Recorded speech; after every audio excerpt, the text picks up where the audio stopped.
Alors, comment une machine sait exactement quand elle doit agir?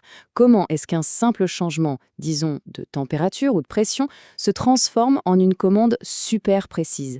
Eh bien, aujourd'hui, on va décortiquer ce processus qui est franchement fascinant, la chaîne de mesure. C'est un peu le système nerveux de l'industrie moderne, ce qui permet de traduire le monde physique en action intelligente.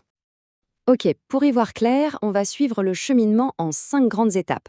On part du phénomène physique, on voit comment il est capté, ensuite traité, standardisé, et enfin comment tout ça déclenche une action. C'est vraiment le voyage complet de l'info, du monde réel jusqu'à la machine.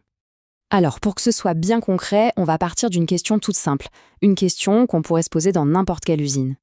Voilà la question. Comment un four industriel sait qu'il commence à faire trop chaud?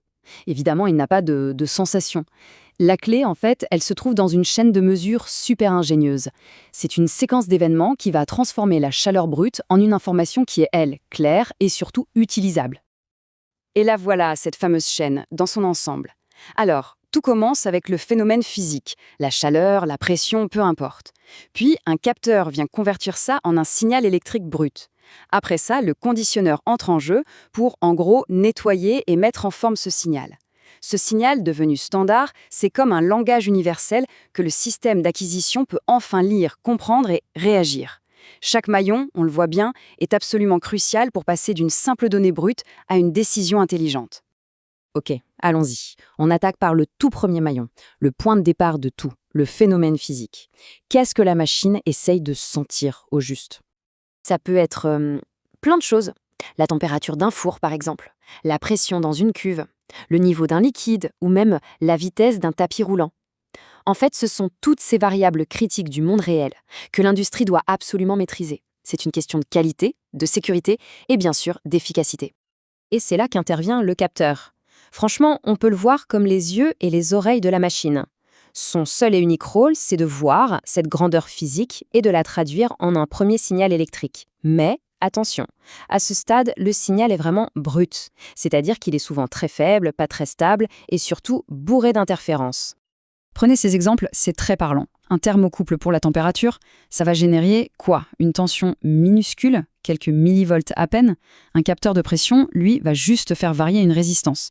En l'état, ces signaux sont bien trop faibles, complètement inexploitables. C'est vraiment comme un murmure électrique, un chuchotement, que le reste du système est incapable d'entendre. Et ça nous amène logiquement à l'étape d'après. C'est un peu le héros méconnu de toute l'histoire, le conditionnement du signal. C'est là que le fameux murmure va se transformer en une voix bien claire et bien forte. Faut s'imaginer le signal qui sort du capteur comme une ligne toute tremblotante, complètement noyée dans le bruit électrique ambiant de l'usine. Tenter de lire une info précise là-dedans, c'est mission impossible. C'est comme essayer de suivre une conversation au premier rang d'un concert de rock. Non seulement c'est impossible, mais pour le processus industriel, ça peut même être dangereux. Le conditionneur, lui, il a plusieurs casquettes. C'est un peu un traducteur et un garde du corps en même temps. Il va prendre ce signal brut, tout chaotique, il va filtrer tout le bruit parasite, hop, à la poubelle. Il l'amplifie pour le rendre bien costaud, bien robuste. Et surtout, il le convertit dans un format standard, un format que tout le reste du système va pouvoir comprendre. Bon, maintenant notre signal est propre, il est fort. L'étape suivante, il doit parler un langage universel, une sorte d'espéranto pour les machines, si on veut, pour que n'importe quel équipement, vraiment n'importe lequel, puisse le comprendre sans se tromper. Et ce langage, dans 99% des cas, c'est le fameux signal 4,1 mA. Alors pourquoi celui-là? C'est simple, un signal en courant est beaucoup, mais alors beaucoup moins sensible aux parasites électriques et aux pertes sur de longues distances qu'un signal en tension, comme le 0,10 volts par exemple. Bref, dans un milieu industriel un peu rude, c'est le choix de la fiabilité absolue. Et là, il y a une astuce qui est juste géniale dans le 80 mA. C'est ce qu'on appelle le zéro vivant. En gros, la valeur la plus basse, ce n'est pas 0, mais 4 mA. Et pourquoi? Parce que si le système reçoit 0 mA, il ne se dit pas « Ah, la mesure est à 0 ». Non. Il se dit « Alerte, il y a un problème ». Ça veut dire qu'un fil est coupé ou que le capteur est mort. C'est une sécurité toute bête, mais incroyablement efficace, qui est intégrée directement dans le signal lui-même. Ok, on récapitule. Notre signal est propre, il est costaud, il est standardisé. Il ne reste plus que le dernier maillon de la chaîne, passer à l'action. Comment cette information va-t-elle être utilisée pour prendre une vraie décision? Le signal arrive enfin à ce qu'on peut appeler le cerveau du système. Ça peut être plusieurs choses. Par exemple, un automate programmable, un PLC, qui va exécuter une logique du type si la température dépasse X, alors je lance le refroidissement. Ça peut aussi être un régulateur PID, dont le seul but est de maintenir une valeur ultra stable, un peu comme le régulateur de vitesse d'une voiture. Ou alors, ça peut aller dans un système d'enregistrement qui va juste stocker les données pour les analyser plus tard. Et c'est là vraiment que tout prend son sens. Grâce à toute cette chaîne, le système industriel n'est plus aveugle. Il devient capable de comprendre son environnement et surtout de réagir intelligemment et en temps réel quand les conditions changent. Allez, on revient à notre exemple du four pour que tout soit limpide. La température dans le four grimpe, c'est le phénomène.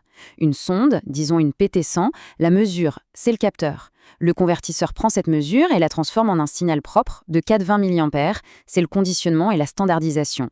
Et enfin, l'automate reçoit ce signal, comprend qu'il correspond à, par exemple, 800 degrés et décide de baisser la puissance du chauffage. Voilà, la boucle est bouclée. Du phénomène physique jusqu'à l'action contrôlée. C'est ça, la chaîne de mesure en action. En résumé, ce qu'on a vu, c'est le voyage d'une simple mesure physique. Forgée maillon après maillon, elle est passée de quelque chose d'impalpable à une véritable instruction, claire et nette, pour une machine. Finalement, tout ce processus, ça donne des sens aux machines. Mais avoir des sens, ce n'est que la première étape. La vraie question, c'est que se passe-t-il quand on donne à ces machines un cerveau capable d'utiliser ses sens pour prendre ses propres décisions, en continu, sans intervention. Là, on entre dans le monde de la véritable automatisation, mais ça, c'est une autre histoire.